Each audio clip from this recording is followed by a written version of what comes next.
Le mois de février a été un mois riche, un mois béni, un mois vraiment de reconnaissance, un mois dans lequel le Seigneur nous a visités d'une manière particulière. Et nous savons que ce n'est que le début. Amen.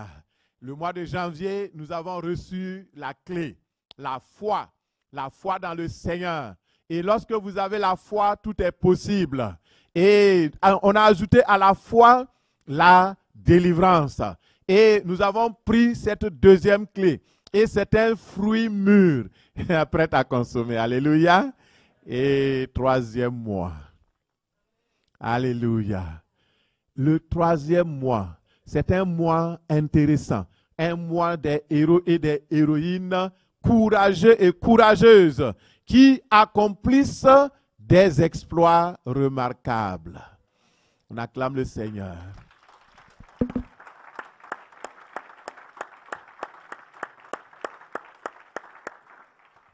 Donc, c'est le mois des héros, héroïnes qui accomplissent des exploits surnaturels, des exploits remarquables.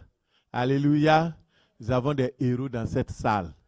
Et vous savez, Dieu est héros et il est le super héros. Et nous sommes des héros sous ses ailes, sous son amour.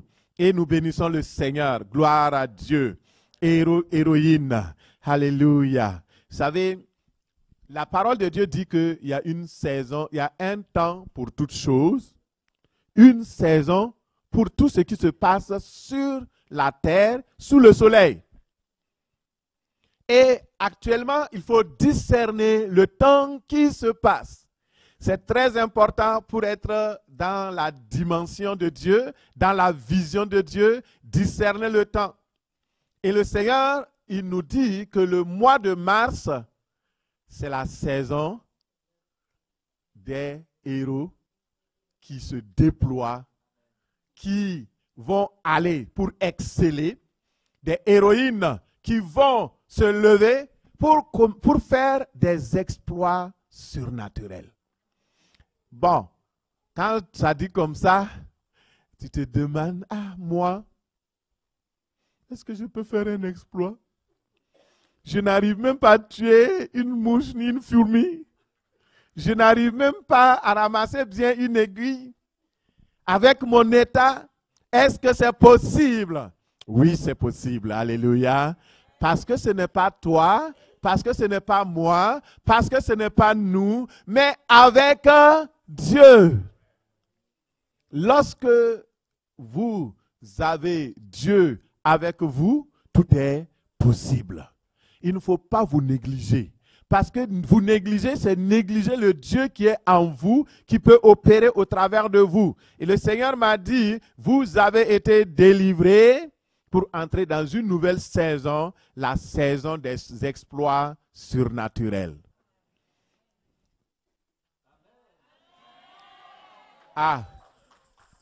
Acclamons le Seigneur. Nous sommes dans la saison des exploits surnaturels. Et vous savez, c'est une question de foi. Bon, c'est pourquoi on a commencé par la foi. Si vous n'avez pas reçu la foi en janvier, moi je ne peux rien faire pour vous. Alléluia. Que le Seigneur augmente votre foi. Pour que vous sachiez qu'il est là, il est présent. Et nous ouvrons nos Bibles dans le psaume 60. Psaume 71, regardons la promesse de Dieu.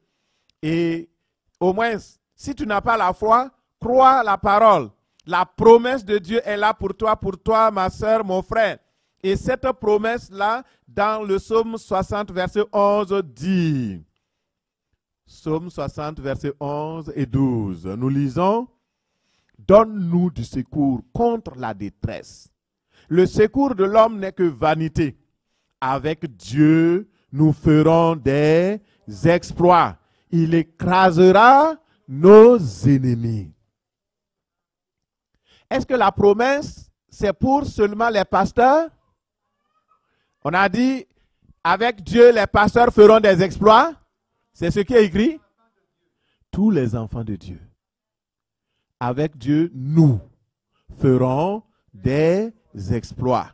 Dans ce psaume, le roi David priait Dieu. Il demandait, il dit, Seigneur, regarde comment nous sommes faibles. Donne-nous du secours. Envoie du secours du ciel. Je ne veux pas le secours de la terre, parce que le secours de la terre est vain. Mais le secours qui vient du ciel, c'est un secours vrai. Pourquoi, voyez, autour de nous, le monde vacille. Les hommes et les femmes vacillent, s'écroulent, croulent sur la détresse physique, financière, morale. Les gens sont peur. Pourquoi? Parce qu'ils n'ont pas l'assurance. Lorsque vous avez l'assurance que vous avez Dieu, vous marchez avec Dieu, Dieu est de votre côté. Qu'est-ce qui se passe? Vous n'avez plus peur. David implore le Seigneur. Il dit, l'aide de l'homme ne peut pas m'aider. C'est l'aide de Dieu. Avec l'aide de Dieu, je ferai des exploits. Par son aide, avec son aide, je ferai des exploits. Et quand nous sommes délivrés, c'est justement pour faire des exploits. Le but pour lequel le Seigneur Jésus-Christ est venu nous libérer. Il dit c'est pour servir Dieu sans crainte. Servir Dieu dans la sainteté. Servir Dieu dans la pureté. Servir Dieu dans l'honnêteté. Servir Dieu avec des exploits. Servir Dieu. Et la délivrance a un double gain. Un double bénéfice. Premièrement, tu es libre, libéré comme on l'a chanté tantôt, mais aussi Dieu te donne la capacité surnaturelle d'accomplir des choses impossibles. C'est ce qu'on appelle des exploits. Et tout comme David, le Seigneur nous appelle à cette dimension d'accomplir des exploits. Et ça, c'est important.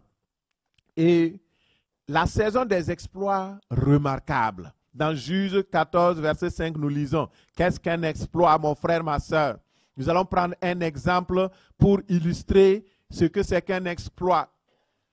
Nous allons prendre des exploits simples, des exploits aussi très compliqués, mais toujours des exploits illustrés dans la parole de Dieu. Juge 14, 5 nous dit, c'est l'histoire de Samson. Nous lisons Juge 14, 5. Samson descendit avec son père et sa mère à Timna.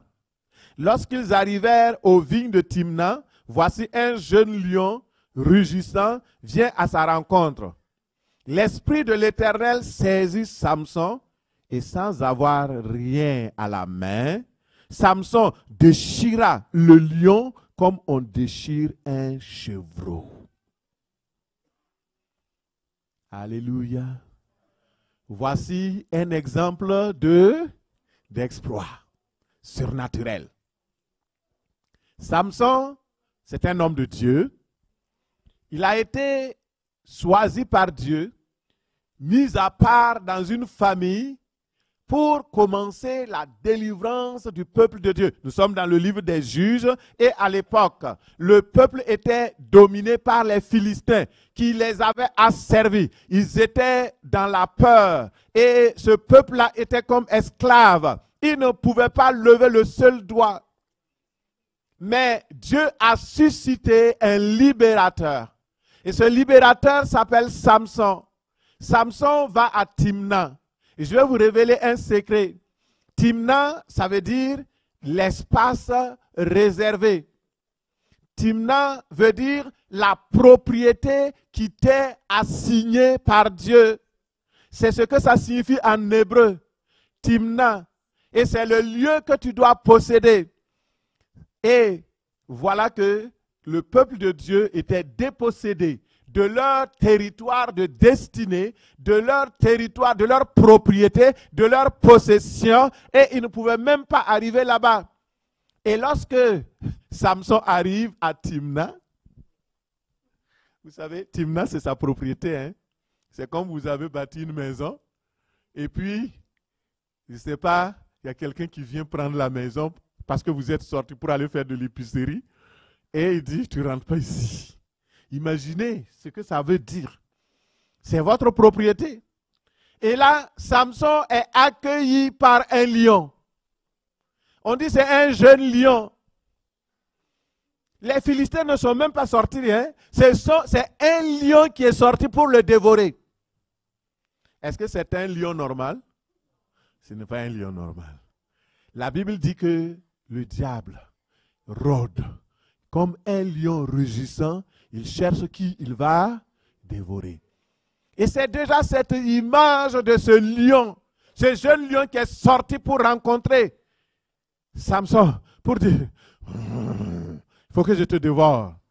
Mais, alors, il ne savait pas, ce lion-là ne savait pas que Dieu avait préparé Samson comme un jeune lion pour affronter ce lion maléfique-là. Et toi qui es assis, moi qui suis là, vous qui m'écoutez sur Internet, sachez que Dieu vous a prédestiné. Il vous a préparé. Il a tout fait. Il vous a délivré. Il vous a sauvé. Il vous a préparé comme des jeunes lions, comme des jeunes lionnes pour affronter les lions de la vie. Et c'est ta portion. Mon frère, ma soeur, sache que tu n'es pas n'importe qui. Dis à la personne à côté de toi, tu n'es pas n'importe qui. Si c'est une femme, dis-lui, tu es une jeune lionne. Dis à l'homme, tu es un jeune lion. Tu es destiné à terrasser tes ennemis. Dis-lui, le Seigneur est avec toi. Le Seigneur est avec toi. Amen, alléluia. Et Samson avance. Il regarde le lion. Il considère le lion. Il dit, mais tu viens contre moi? Et il pensait comme Samson n'avait pas de bâton. Il n'avait pas de fusil. Il n'avait rien pour se défendre. Le lion a dit, je vais en finir avec toi. Regardez un lion qui ne va pas chercher des bambis, qui ne va pas chercher des gazelles, qui ne va pas chercher des léopards, mais qui vient contre un homme qui a les mains nues. Il y a des lions qui se lèvent contre toi. Ne t'inquiète pas. Le lion de la tribu de Juda. Il s'appelle le lion de la tribu de Juda. La Bible dit qu'il vit en toi. Christ en nous, l'espérance. Le Christ qui vit en toi, il s'appelle le lion de la tribu de Juda. Or, regardez dans le cas de Samson, la Bible dit que rempli du Saint-Esprit, le Saint-Esprit l'ayant saisi, a saisi Samson. Et, alléluia, Samson est devenu un lion indomptable. Alléluia, tu deviendras un lion indomptable, un lion imbattable, invincible, au nom de Jésus. Parce que Christ est en toi, le lion de la tribu de Juda est en toi, aucun lion ne pourra te terrasser. Samson considère le lion, il dit ok, viens. Quand le lion a ouvert la gueule, Samson a mis ses deux mains, il a dit Alléluia. La Bible dit qu'il l'a déchiré comme un chevreau. Et tu sais ce qui va t'arriver? C'est qu'en ce mois de mars et au-delà, à commencer par ce mois de mars, tes ennemis, les lions qui viendront sur toi, contre toi, tu vas les déchirer comme une feuille. Une feuille de papier, tu vas les déchirer. Au nom de Jésus, reçois. Au nom de Jésus, reçois. Au nom de Jésus, reçois. Au nom de Jésus, reçois. Au nom de Jésus, reçois.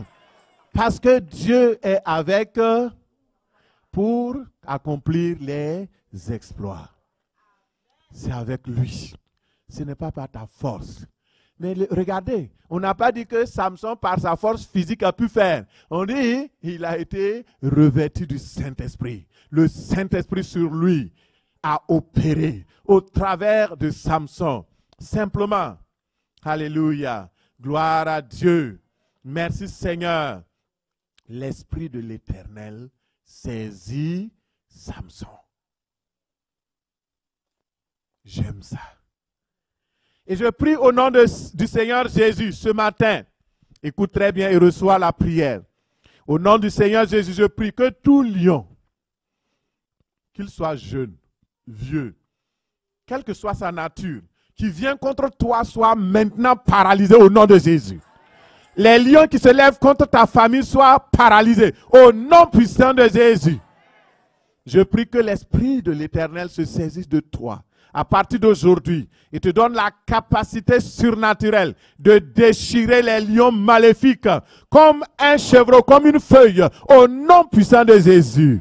Reçois cette capacité. Je prie que tout lion qui t'empêche, qui veut t'empêcher de posséder ton timna, ce qui veut dire la portion qui t'est allouée, le territoire qui t'est destiné, que ce lion soit paralysé au nom puissant de Jésus. Qu'il tombe et meure au nom puissant de Jésus. Alléluia. Ce matin, sachez une chose.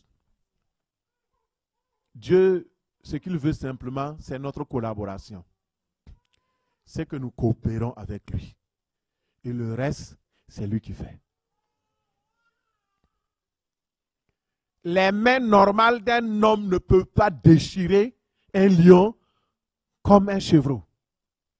Mais lorsque vos mains deviennent la main de Dieu, deviennent les mains de Dieu, lorsque votre bouche devient la bouche de Dieu, lorsque votre corps, votre âme, votre esprit appartiennent à Dieu et que vous laissez Dieu vous utiliser, avec Dieu, vous ferez des exploits. C'est le secret. C'est avec Dieu. Et comme l'exemple de Samson, nous voyons que nous pouvons aussi. Un exploit, c'est un acte héroïque. Quelque chose qui est particulier, qui s'accomplit avec courage. Quelque chose d'exceptionnel, de remarquable, qu'on peut se remémorer. Mais cela ne peut pas se faire sans l'aide de Dieu. Dans la Bible, nous voyons plusieurs hommes et plusieurs femmes qui se sont levés avec Dieu et qui ont accompli des exploits. Nous voyons par exemple Gédéon, qui se voyait faible. Nous voyons Samson, nous voyons Daniel, nous voyons les premiers chrétiens qui ont risqué leur vie pour le Seigneur, pour que l'évangile nous atteigne. Ils ont été des héros et des héroïnes remarquables par leurs exploits. C'est pourquoi aujourd'hui encore, Dieu veut des hommes et des femmes qui se lèvent. Dans nos sociétés fermées, dans les sociétés où Dieu est rejeté, où on ne veut plus entendre parler de Dieu. Et de plus en plus au Québec ici, regardez ce qui se passe dans les écoles. On veut resserrer sous le signe, soi-disant, de laïcité. Mais l'Église est déjà séparée de l'État. On ne reçoit rien de l'État. Dans d'autres pays comme la Suisse, les pasteurs sont payés par l'État. Oui. Parce que c'est un service public. Il y a des gens, des chrétiens qui se demandent pourquoi un pasteur doit être payé. Mais mon frère, il vit de quoi? C'est ça. Je ne comprends pas. Les gens, on est d'accord que quand on travaille au gouvernement, on doit être payé. Mais en tant que pasteur, tu dois manger des cailloux. Mon frère, réveille-toi. C'est ça. Dans certains États, surtout en Europe, les pasteurs, les églises sont financées. Les pasteurs sont payés comme des fonctionnaires de l'État parce qu'ils font un service public. Ce que je suis en train de vous dire actuellement, de vous prêcher, qu'avec Dieu, vous ferez des exploits. Vous faites des exploits et le Seigneur vous encourage. Mais normalement, partout, on devrait les dimanches réunir toute la population. Imaginez si tout le monde est comme nous. Le monde sera meilleur. Personne ne va aller voler le voisin. Personne ne va aller braquer ou courir la femme d'autrui. Non. Personne ne va aller faire du mal. La société serait meilleure si tout le monde était croyant en Jésus-Christ, sauvé et racheté. Vous voyez, non? C'est ça. Donc, c'est le service que les serviteurs de Dieu, les servants du Seigneur font, les pasteurs font, c'est un service public. Et il faut qu'on revienne à la réalité de la parole de Dieu. Avec Dieu, nous ferons des exploits. Des exploits. Dans le domaine financier, des exploits. Dans le domaine physique, des exploits. Dans le domaine sportif, artistique. Dieu veut lever encore des femmes et des hommes pour faire des exploits surnaturels. Alléluia, reçois au nom de Jésus. Alléluia. Dans les temps passés, Dieu a suscité des femmes exceptionnelles, des femmes remarquables qui ont accompli des exploits. Et il y a une prophétie dans la Bible, dans le livre de Luc 1, verset 17, où le Seigneur dit que dans les derniers temps, il va encore susciter des hommes et des femmes qui vont opérer ces genres d'exploits. Et notez, je ne vais pas le lire, il va dire que ces hommes et ces femmes vont agir avec la puissance et l'esprit d'Élie. Élie était un homme d'exploit. Il s'arrête, il vient chez le roi, il dit, écoute roi, tu sais quoi, il ne va plus pleuvoir, hein. Pendant 3 ans et demi, je ferme le ciel. Le roi pensait que c'était une blague. Il n'a pas cru. Il dit, il ne pleuvra pas sinon à ma parole. Et on voit Élie, effectivement, il ne pleut pas. Un an, on dit, ah, c'est Élie. Le roi a envoyé partout pour le chercher. Dieu l'a caché. Après, il réapparaît.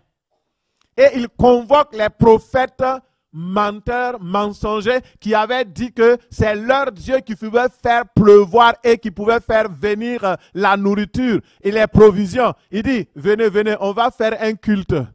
On va regarder qu'est-ce qui se passe. Et ils sont arrivés et le Seigneur a dit, bon, Élie, il n'y a pas de problème. On va faire un exercice. Dis-leur de choisir un taureau, de monter leur affaire et de laisser le Dieu qui va répondre par le feu. C'est ce Dieu-là qui est Dieu. Alléluia. Et ils ont essayé. Ils ont tourné. Ils ont dansé. Ils ont invoqué leur Dieu. Astarté, lève-toi. Baal, lève-toi. Viens à notre secours. Fais descendre le feu. Et le feu dit, si je descends ici, là, moi-même j'ai chaud. Donc, le feu, chaque fois que le feu veut venir, il y a de l'eau.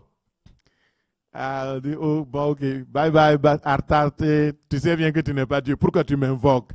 Et Élie, à 3 heures, se lève. Il dit, ok, est-ce que vous avez fini? Peut-être qu'il dort. Votre Dieu, peut-être qu'il a voyagé. Invoquez-le encore. Mais rien ne se passe. Mais lorsque Élie se lève, il dit, Seigneur, afin que l'on sache qu'avec Dieu, nous ferons des exploits. Fais tomber ton feu. Fais tomber ton feu. Et en même temps, le feu est venu. Et le peuple s'est prosterné. Il a dit, c'est l'Éternel qui est Dieu. C'est l'Éternel qui est Dieu. Il n'y en a point d'autre. C'est lui seul qui est Dieu. Et avec lui, nous ferons des exploits. Alléluia. Dieu a besoin d'hommes et de femmes pour accomplir des exploits dans le domaine du sport, de la musique, de la politique, de l'éducation, de l'économie, des finances. Vous voyez, les gens, aujourd'hui, Dieu a besoin de ça. Il en a besoin. Il cherche des hommes et des femmes qui vont faire des découvertes. Et nous avons l'Esprit de Dieu. On a non seulement l'intelligence naturelle, mais on a l'intelligence spirituelle. Donc, nous devons exceller plus que toute autre personne. Et souvent, l'erreur que les gens font, c'est de se dire, je suis faible, je ne vaux rien, je ne peux rien. Mais non. Et malheureusement, comme dans Ézéchiel 10:5, Ézéchiel remarque quelque chose de terrible. Il dit, il y a un mal que j'ai vu sur la terre. Quelque chose que je ne suis pas arrivé encore à comprendre. C'est qu'il a vu des princes qui marchent à pied et des esclaves qui sont sur des chevaux. Mon frère, c'est à qui la faute? Nous sommes des princes et des princesses de Dieu. Dieu nous a élus avant la fondation du monde pour que nous puissions dominer. Quand il a fait Adam et Ève dans le jardin, il dit domine, domine, domine. Sois héros, fais des exploits. Regardez Adam, un homme d'exploit. Quand il a commencé, alléluia. Vous savez l'exploit, un des exploits simplement qu'on peut donner, il y en a plusieurs de Adam. Les gens ne lisent pas bien la Bible. Regardez, Adam, Dieu dit, voilà, il a créé les animaux. Il dit, Adam, donne à chaque animal un nom. Imaginez, un seul homme. Et lorsque il regarde, et l'éléphant vient, il dit, toi, éléphant. Et l'éléphant dit, merci, c'est moi. La gazelle vient, il dit, gazelle. La gazelle dit, oui, c'est moi. Et tous les animaux ont porté un nom. Et il retenait tous les noms des animaux. N'est-ce pas un exploit? Dieu veut des étudiants, des étudiantes. Des étudiants, des étudiantes qui vont recevoir cet esprit de connaissance, de sagesse et d'intelligence pour mémoriser les choses. Par exemple, quand vous étudiez en droit, vous devez avoir la mémoire de mémoriser les articles de loi. Beaucoup se sont inscrits en droit, ils ont fui. Simplement, Seigneur, donne-moi l'esprit qui était sur Adam. Il y a des prières. Il y a les étudiants là, vous devez, si vous êtes intelligent, vous êtes malin, vous devez vous approcher de votre pasteur.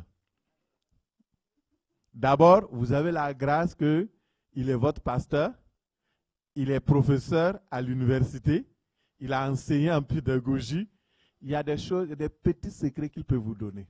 J'ai fermé la parenthèse, ça n'a rien à voir avec mon message, c'est bon. Écoutez très bien, Adam avait cet exploit. Une capacité surnaturelle, une intelligence exceptionnelle. Et ça, le Seigneur veut que dans les derniers temps, la connaissance augmente. Il veut utiliser des hommes et des femmes, surtout les croyants en Jésus-Christ. Nos églises sont remplies d'hommes et de femmes d'exception, des femmes d'exploit, pensées par Dieu, destinées pour faire des exploits. Mais malheureusement, nous restons dans l'ignorance. Et cette ignorance nous détruit. C'est pourquoi il faut qu'on se lève. Il faut qu'on dise non. Parce que Dieu nous a appelés. Il nous a mis à part pour faire des exploits. Et ce n'est pas seulement des exploits sur le plan spirituel. Quand on parle d'exploits, les gens croient que, oh non, on va prier, les malades vont être guéris. Ça, c'est connu. Il n'y a pas de problème. Il a dit, voici les miracles qui accompagneront ceux qui auront cru. Tous ceux qui croient, ils ont la capacité de faire des exploits. C'est normal. Mais maintenant, dans notre monde, il y a des situations difficiles. Des cas que les hommes classent comme impossibles. Et Dieu veut que nous agissions sur ces cas-là, sur ces situations-là, afin que les choses redeviennent normales au nom de Jésus. Alors, c'est important. Dieu nous a programmés pour être des hommes et des femmes de qualité, accomplissant des choses redoutables. Et je prie ce matin que le Seigneur te donne cette grâce-là, d'être une femme de distinction comme Sarah au nom de Jésus. Est-ce qu'il y a des Rahab, des Déborah qui accomplissent des exploits ici au nom de Jésus? Des Ruth, des Esther, des Marie de Nazareth. Est-ce que vous connaissez qui est Marie de Nazareth? C'est la maman biologique de Jésus. Elle accomplit quelque chose d'exceptionnel. Un exploit. Alléluia. Nous avons Marie de Béthanie, Marie de Magdala. Ces femmes-là, dans leur génération, ont marqué l'histoire. Et aujourd'hui, nous voulons des hommes et des femmes qui vont se lever. Des hommes qui seront des conseillers de distinction comme Joseph d'Arimathée. Dis Amen. Si c'est pour toi, tu reçois. Si ce n'est pas pour toi, tu laisses. conseiller du président, conseiller des premiers ministres, conseiller de ceci, conseiller d'État. Reçois au nom de Jésus. Il veut des hommes et des femmes qui vont régner, des femmes politiques, des hommes politiques comme Daniel, des guerriers de prière qui vont se lever. Et lorsque une situation est décrétée, tu te lèves, tu dis non, ça ne se fera pas. Alléluia. Des prophètes et des prophétesses authentiques. Dieu veut lever des hommes et des femmes sur le plan spirituel, comme Pierre. Vous savez, Pierre avait ce don surnaturel, des exploits surnaturels. À un moment donné, il y avait une telle foule que on ne pouvait plus poser la main sur les gens pour prier pour eux. Il dit, ok, bon, comme je vais passer par un chemin, on couchait les malades, on les étalait tout au long des haies, les chemins. Pierre passe, on regarde là où l'ombre va passer. Et l'ombre de Pierre qui couvre les malades, chacun se relève. Les paralytiques sautent, les mieux entendent, les gens sont guéris. Pourquoi? Parce qu'il opérait sous l'esprit du Dieu des miracles et des exploits. Et dans les derniers temps, Dieu veut ramener cet esprit-là. Et Dieu n'a pas autre personne qu'il va utiliser sinon toi. C'est toi son candidat, c'est toi sa candidate, c'est toi qui es désigné par le Seigneur pour être le héros de ce temps. Ne te néglige pas. Dis à la personne à côté de toi, ne te néglige pas. Dieu est avec toi. Et avec Dieu, tu feras des exploits. Avec Dieu, tu feras des exploits. Amen. Gloire à Dieu. Acclame pour le Seigneur. Merci Seigneur. Merci notre Père. Merci notre Dieu. Amen. Et je vais prendre juste 15 minutes pour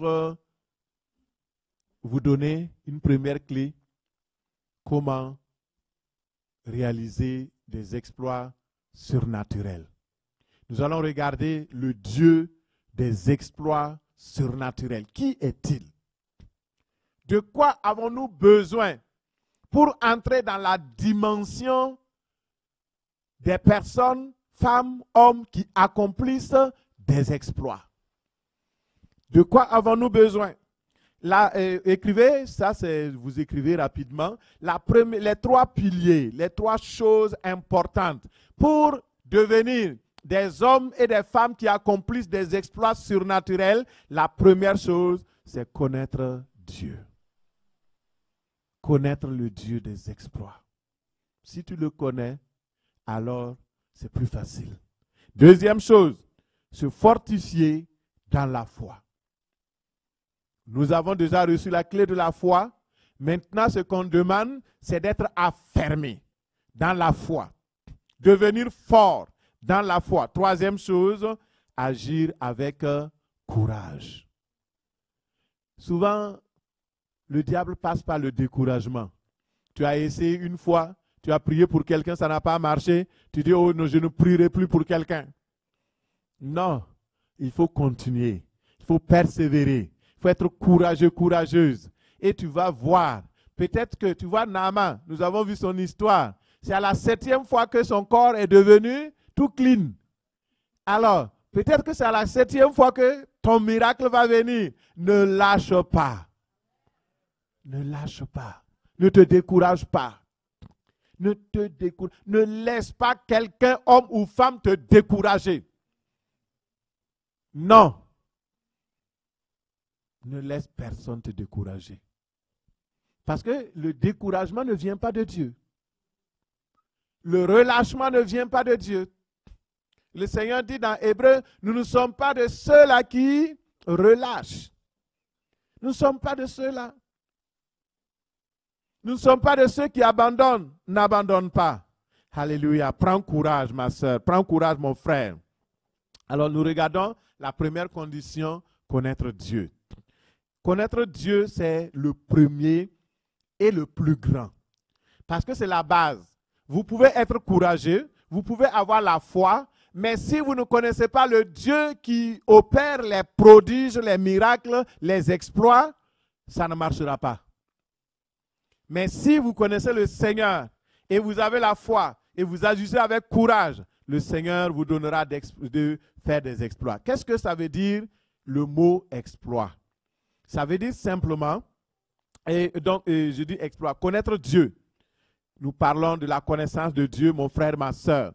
Connaître Dieu, ce n'est pas avoir simplement des informations sur Dieu. Beaucoup de personnes ont des informations sur Dieu, mais la réalité, c'est qu'ils ne le connaissent pas.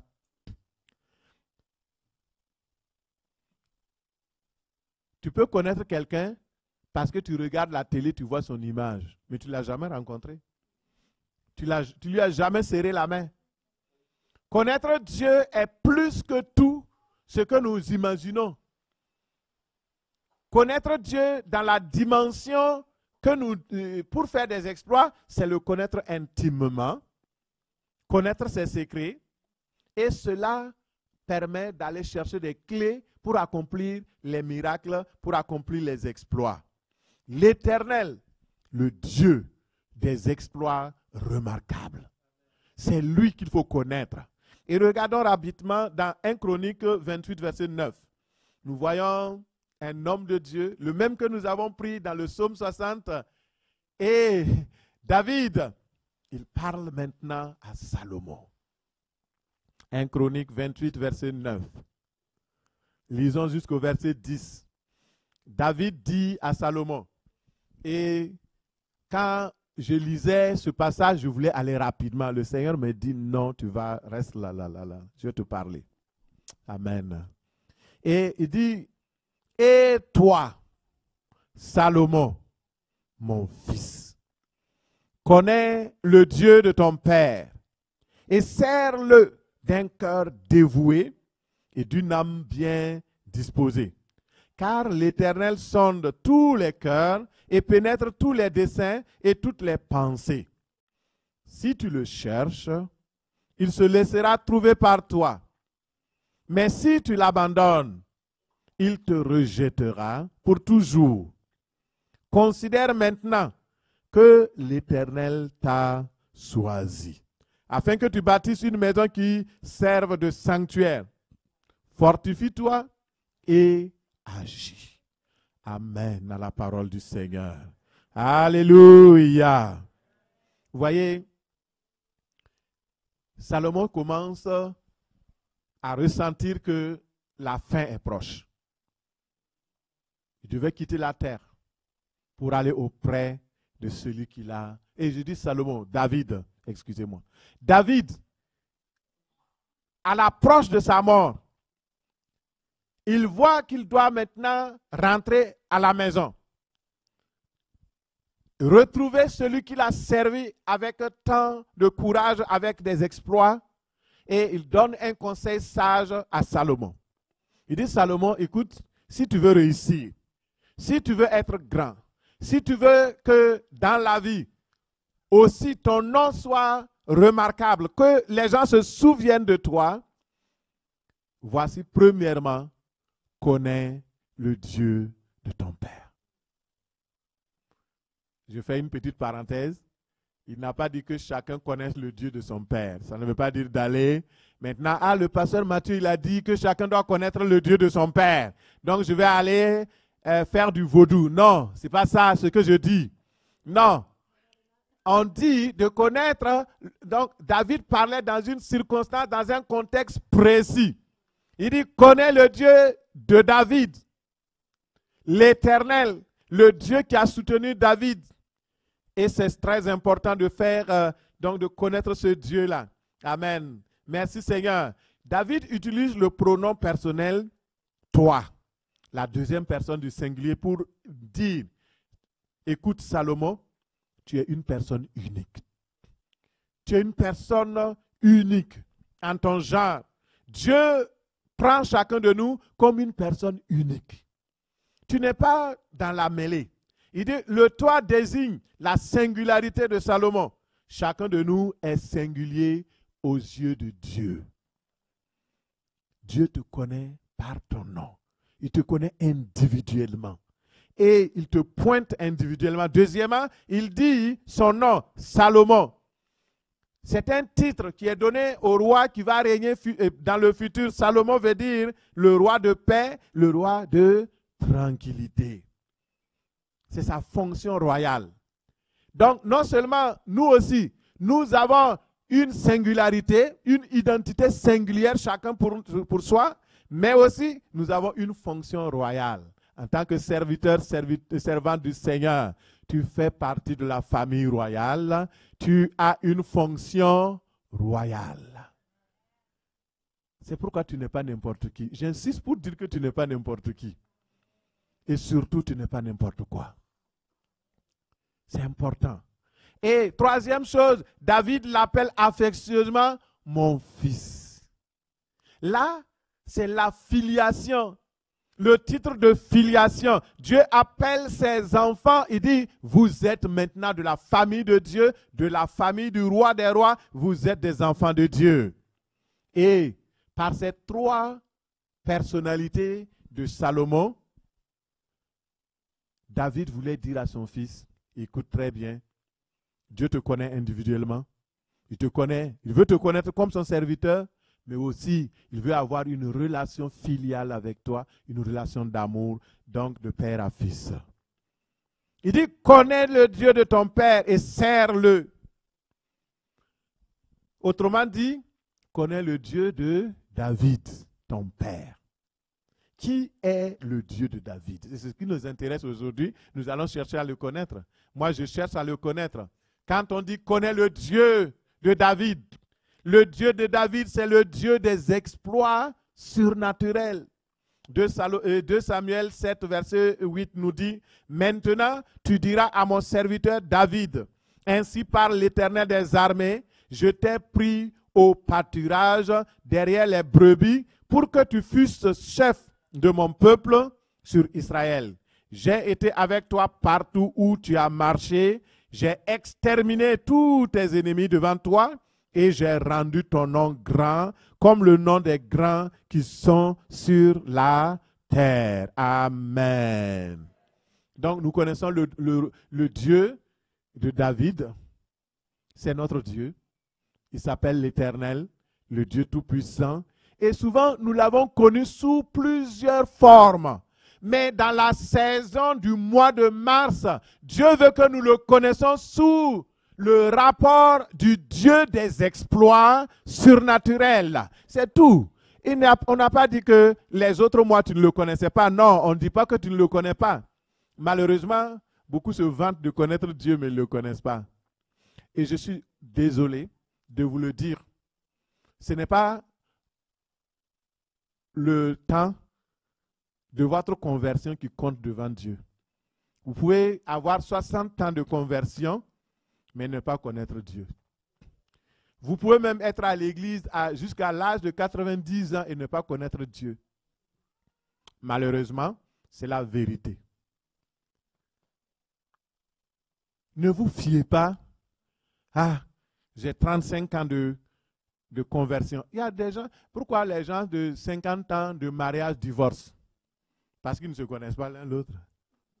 Ils ne se sont jamais connus. Ils ont été ensemble. Ils ont été des colocataires. À un moment donné, sinon à 50 ans, même pour l'honneur, tu vas rester. Tu vas rester. À 1 an, tu peux dire, ah oui, je me suis trompé. À 6 mois, tu peux dire, je me suis trompé. Mais vous êtes là jusqu'à 50 ans. Pourquoi se séparer? Ça, c'est quel esprit? C'est quoi même qui vous chagrine comme ça? Au nom de Jésus, sors des mots de séparation, des mots maléfiques au nom de Jésus. Des mots de divorce, tu vas dans le nom de Jésus. Mais si tu connais le Seigneur, le Dieu des miracles, des prodiges, tu te lèves, le monsieur veut divorcer, tu lui dis, tu ne me connais pas, hein? Je connais le Dieu des exploits surnaturels. On ne se séparera pas, on ne divorcera pas, parce que mon Dieu est le divorce. Il faut prier. C'est ça le problème. Beaucoup de personnes disent, ah, je connais Dieu, mais tu ne le connais pas. Tu le connais peut-être dans une petite dimension. Ah, il Il y a des gens qui disent, pasteur, il faut maintenant prêcher sur l'amour. Tu sais, nous, on aime Dieu. Il est amour. Il est amour. Mais après, tu as reçu l'amour. Fais maintenant des exploits.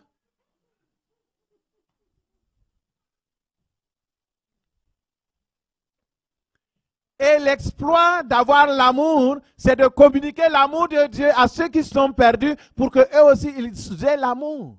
Et tu ne le fais pas. Tu gardes ça jalousement pour toi. Ah, Dieu nous a aimés. Ah, j'aime Dieu. Alléluia.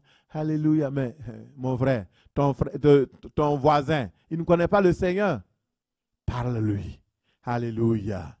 Alléluia. La première des choses, le Dieu de David que tu dois connaître ce matin, il est le Seigneur. Dis Amen. Il est le Seigneur des Seigneurs. Pourquoi je dis cela? Dans le passage où nous avons lu, David a dit à Salomon, maintenant, et donc c'est, disons, dans 2 Samuel 7, verset 9, c'est le Seigneur qui parle à David. Maintenant, tu diras à mon serviteur David. Quand on parle de serviteur, ça veut dire qu'il y a un Seigneur. Et Dieu est le Seigneur. David avait connu Dieu comme son Seigneur. Seigneur, ça veut dire que tu es son serviteur, tu te soumets à lui, tu travailles pour lui. Dieu a toujours pris la place de Seigneur dans la vie de David. Est-ce que Dieu a la place de Seigneur dans ta vie? C'est ça le problème. Beaucoup ont reçu le Seigneur Jésus-Christ comme leur sauveur, mais jamais comme leur Seigneur. Quand il est Seigneur, ça veut dire que tu fais maintenant sa volonté. Tu te soumets à sa parole. Tu marches selon ses commandements. Est-ce que Dieu a la place de Seigneur dans ta vie? Dans Matthieu 15, verset 8, il dit, ce peuple m'honore avec les lèvres. Et il ne m'honore pas comme Seigneur, comme Père. Il dit, si je suis Seigneur, où est l'honneur qui m'est dû? En tant que serviteur, David était chargé de réaliser le plan de Dieu. On ne peut pas être un chargé d'affaires sans faire l'affaire de celui qui vous a enrôlé dans son affaire. Non. Il faut faire sa volonté. Deuxièmement, le Dieu de David, c'est l'Éternel des armées. Il est Seigneur, Adonai. Il est l'Éternel des armées. C'est le Seigneur des armées d'Israël, le Seigneur des armées célestes, le Seigneur des armées visibles et invisibles. C'est le protecteur, le défenseur d'Israël. Et David a expérimenté cela. Quand il était dans la brousse avec les animaux, il a vu la main de Dieu. David disait à Salomon, écoute très bien, si tu connais l'Éternel des armées, Jéhovah Sabaoth, celui qui combat pour toi, et tu feras ainsi des exploits surnaturels. Comme ce que David lui-même a fait. Et il dit à Salomon, j'imagine comment il parlait à son fils. Il était très âgé, très vieux, et il dit les dernières paroles de quelqu'un qui passe du monde à l'au-delà. Ce sont des paroles importantes. Il faut les prendre en considération. Il disait à son fils, tu sais, ne compte pas sur ta propre force. Moi, j'ai compté sur l'Éternel, le Dieu des armées. Tu sais, quand j'étais face à Goliath, je savais, il y avait une crainte en moi. J'avais aussi peur. Ne crois pas que j'étais comme du fer, comme de l'airain. Non. Mais ce qui me rendait courageux, c'est que j'ai réalisé la présence de Dieu en moi. Lorsque tu sais que Dieu est avec toi, lorsque tu sais que son esprit est en toi, tu n'as plus peur. La peur s'en va immédiatement. Et quand j'ai regardé Goliath, je voyais vraiment un géant. C'était vrai. Mais je savais une autre réalité qui est la vérité, c'est que mon Dieu est plus grand que tous. Celui qui est en moi est plus fort que celui qui est dehors. Je savais que mon Dieu me donnera la force de faire un exploit. C'est pourquoi j'ai osé affronter Goliath. Salomon, si tu veux réussir, appuie-toi sur lui. Mets ta foi en lui. Et ne compte pas sur ton armée. Compte sur les armées de l'Éternel. Alléluia. C'est ça la vérité. Il dit, quand je suis arrivé devant Goliath, je lui ai dit, je marche avec toi au nom de l'Éternel des armées. Je marche contre toi avec le nom de l'Éternel.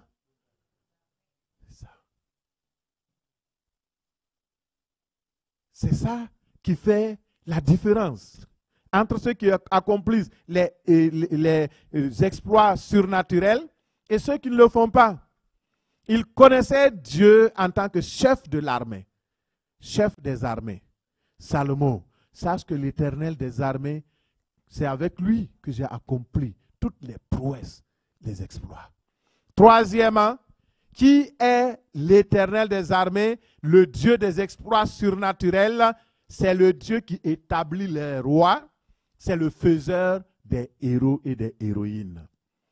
Le Dieu de David, il a déjoué tous les pronostics. David dit, considère maintenant ce que je vais te dire. Tu sais, je n'étais rien. Je ne t'ai même pas compté dans ma famille. J'étais 8e et on m'a classé. Mon père, quand le prophète était venu pour chercher un roi, je ne t'ai même pas calculé. Mais à un moment donné, le prophète ne trouve pas la personne qu'il voulait consacrer roi. Et il demande au père, n'as-tu que ces fils-là seulement? Est-ce qu'il n'y a pas un autre? Il dit, ah, il y a le petit là, David. Comment il s'appelle déjà? Ah oui, c'est David, ok. Allez-y le chercher en brousse. Il y a un petit là, mais lui, il est en brousse avec les animaux. Les autres sont à la maison. Normalement, c'était les grands frères qui devaient être en brousse avec les animaux, non? Tu es là ce matin. Le Seigneur donne une parole pour plusieurs. Et je vois 2 personnes particulièrement. Le Seigneur dit, tu as été rejeté. C'est dans ce rang-là. Tu as été rejeté par ta famille. Et tu sais bien que ils ont dit que tu ne seras rien. Mais finalement, c'est toi qui viens en aide à cette même famille-là. Et il dit, sache que dans ma parole, il est écrit que la pierre qu'ont rejetée les bâtisseurs, cette même pierre est devenue la principale de l'angle. Et je dis, voici, la saison est venue pour toi. Pour que le monde sache que oui, on t'a rejeté, mais moi, l'Éternel des armées, je ne t'ai pas rejeté. Je suis avec toi. Et tu triompheras. Tu feras des exploits. Parce que je suis l'Éternel, je ne change pas. Alléluia. Merci Seigneur. Vous voyez, le Seigneur est bon. Salomon a reçu toutes ces paroles-là. Il dit, écoute, si tu veux durer dans ton règne, fais attention. Parce que c'est Dieu qui établit. Mais comme il a établi, il peut aussi te démettre. Alléluia. Le roi David a donné les instructions. Quatrièmement, le Dieu des exploits, c'est le Dieu de David, il s'appelle Emmanuel. Dieu avec nous, Dieu présent en nous, Dieu qui rassure, qui est là constamment. Il a dit, le Seigneur a été avec David. Voici ce qu'il dit, j'ai été avec toi partout où tu as marché. Le Seigneur sera avec toi en ce mois de mars au nom de Jésus. Partout où tu marcheras, il sera avec toi. Son amour ne s'éloignera jamais de toi, ni de ta famille, ni de ta maison. Il sera avec toi. Sa houlette et son bâton te rassurera. Il sera avec toi partout, dans toutes les situations, comme il a été avec David. Il dit, l'Éternel a été avec moi. Partout où tu as marché. Voici le Dieu que nous connaissons. Voici le Dieu qui nous aide à faire les exploits surnaturels. Et même dans la vallée de l'ombre de la mort, Dieu était avec David. Et c'est pourquoi il a pu le chanter. Ce n'est pas juste des chants qu'on compose comme ça. Non, c'est son vécu. C'est ce qu'il a vécu. Quand je marche dans la vallée de l'ombre de la mort, je ne crains aucun mal. Car tu es avec moi. Ta houlette et ton bâton, voilà ce qui me rassure.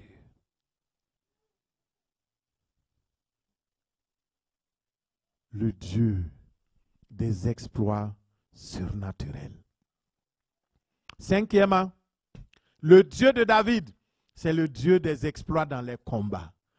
Alléluia. Il est notre espoir dans les combats. Le Dieu qui combat pour nous, le plus que vainqueur. Il dit, j'ai exterminé tous tes ennemis devant toi.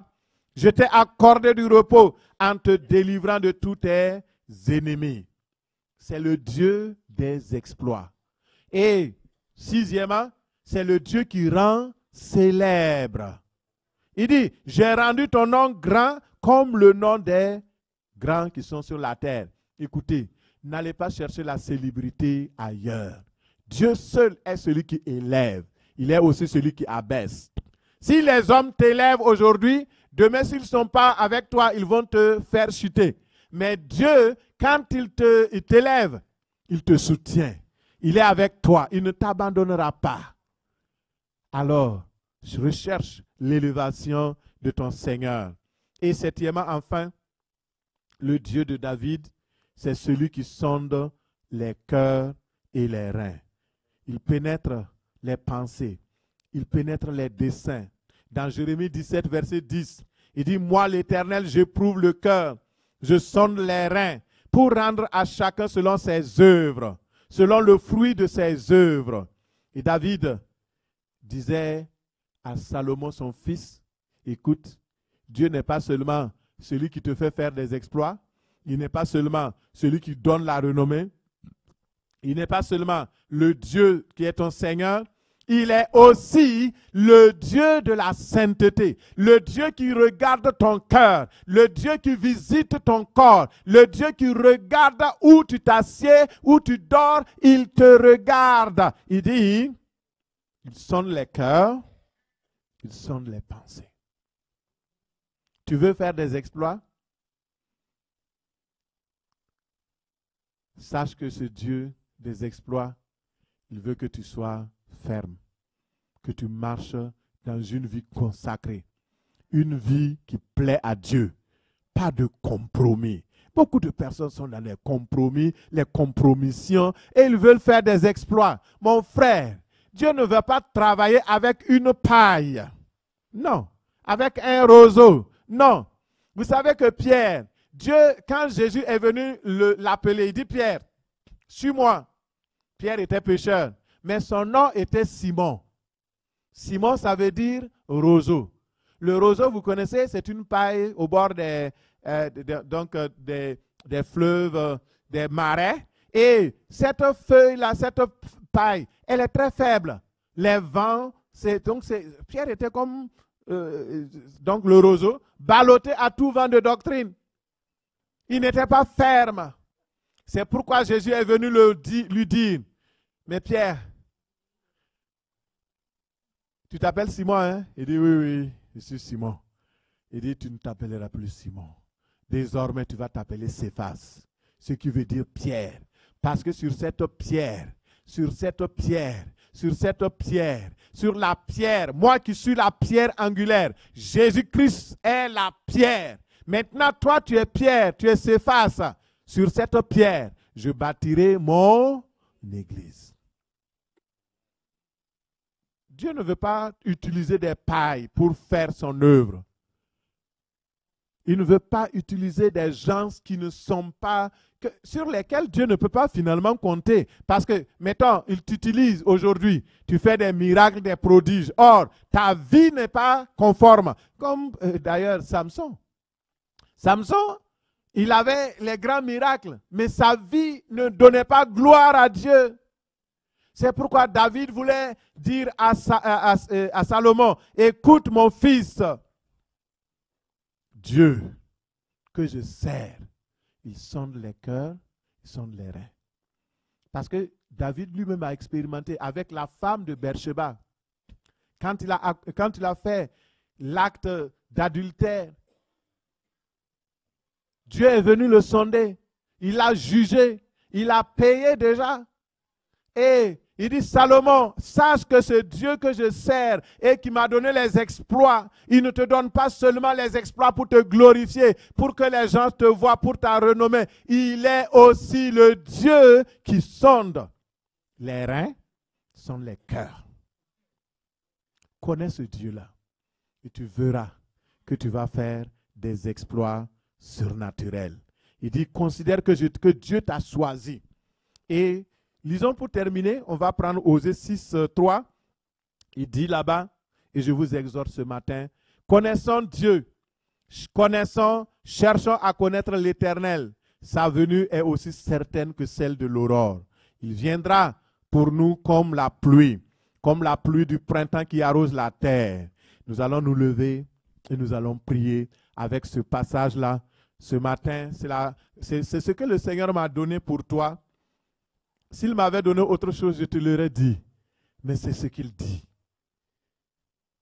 Alléluia. Nous allons lire le passage de Osée et nous allons prier. Ce matin, nous allons prier. La connaissance de Dieu. Est-ce que tu connais le Dieu que tu sers? Celui que tu appelles Dieu, l'Éternel, est-ce que tu le connais? Et je prie que ce mois de mars-là, ce soit un mois où nous allons chercher à connaître Dieu. À connaître Dieu. Le Dieu de sainteté, le Dieu de pureté, le Dieu qui pardonne et qui dit que si nous aussi, nous ne sommes pas capables de pardonner les autres, eh bien lui, il ne nous pardonnera pas. C'est le même Dieu. Il est le Dieu des exploits surnaturels. Alléluia. Lisons à 3. 1, 2 et 3. Connaissons, cherchons à connaître l'Éternel. Sa venue est aussi certaine que celle de l'aurore. Il viendra pour nous comme la pluie du printemps qui arrose la terre. Amen. Ce que le Seigneur veut te dire au travers de ce passage, c'est que le mois de mars qu'il a décrété comme étant le mois de tes exploits, où tu vas découvrir le Dieu des exploits, le mois où le Seigneur lui-même va t'amener dans une dimension de la connaissance de Dieu. Avec Dieu, tu feras des exploits. Il dit, cherche à le connaître. Cherche à le connaître. Connais-le, parce qu'il viendra. Il dit, la venue du Seigneur est aussi certaine. Elle est certaine. Il viendra certainement. Il te visitera dans ce mois de mars. Il n'est pas un homme pour mentir. Il viendra certainement dans ta situation. Ce que le Seigneur veut, c'est que tu cherches simplement à le connaître. Il viendra comme la pluie du printemps qui arrose la terre. Et ça tombe bien, nous sommes donc à l'orée du printemps. Nous sommes à l'approche du printemps. Et vous connaissez la pluie du printemps. Ça vient nettoyer, ça vient enlever les souillures, ça vient enlever les débris, ça vient enlever les saletés. Et le Seigneur viendra certainement dans ta vie, dans ta famille. Il va enlever tout ce qui n'est pas bon au nom de Jésus. La véritable force du croyant réside dans la connaissance profonde de Dieu. Le croyant qui connaît Dieu agiront avec fermeté, avec courage, avec force, avec exploit, au nom de Jésus. C'est pourquoi le mois de mars, nous allons mettre l'accent sur la connaissance de Dieu. Parce que si c'est naturel, si vous connaissez Dieu, dans la dimension de sa puissance, dans la dimension des exploits, vous allez naturellement, mais vous allez faire des exploits. Connaître Dieu, c'est important. Connais le Dieu de ton Père. Connaissons, cherchons à connaître Dieu. connaissons, cherchons à connaître Dieu. Car sa venue dans le mois de mars, il va agir. Son action va être évidente. Tu vas le connaître et le reconnaître. Dis Amen. Tu vas le connaître. Tu vas le reconnaître. Il viendra à toi. Il viendra par des miracles. Il viendra par des prodiges. Par la puissance de sa parole. Il te visitera.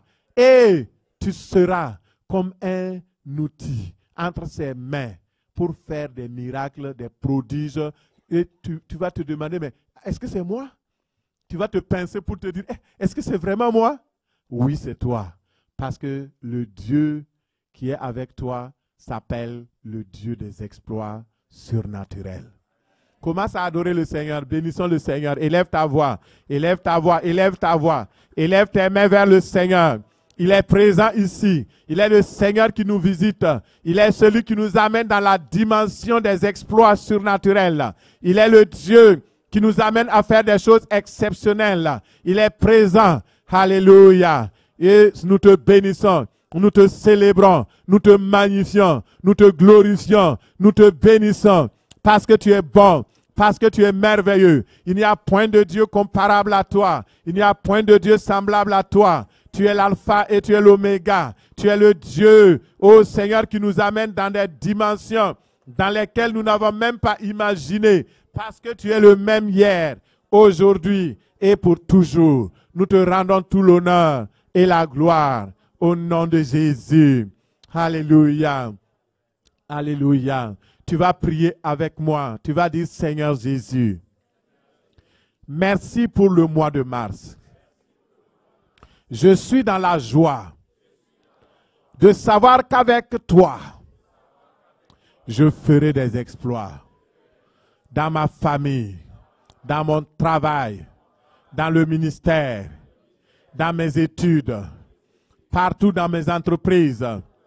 Je ferai des exploits financiers, physiques, sportifs. Partout où je serai, je ferai des exploits. Père, je te remercie. Tu es l'Éternel, le Dieu des armées. Merci pour cette révélation. Je suis béni aujourd'hui par ta parole. Merci Seigneur, car tu es le Dieu des exploits surnaturels. Et je te rends grâce et je te bénis pour ma vie. Père, donne-moi de te connaître davantage, de comprendre qui tu es, d'entrer dans une intimité avec toi. Seigneur, aide-moi. Viens à mon secours. Au nom de Jésus. Amen. Amen. Gloire à Dieu. Merci Seigneur.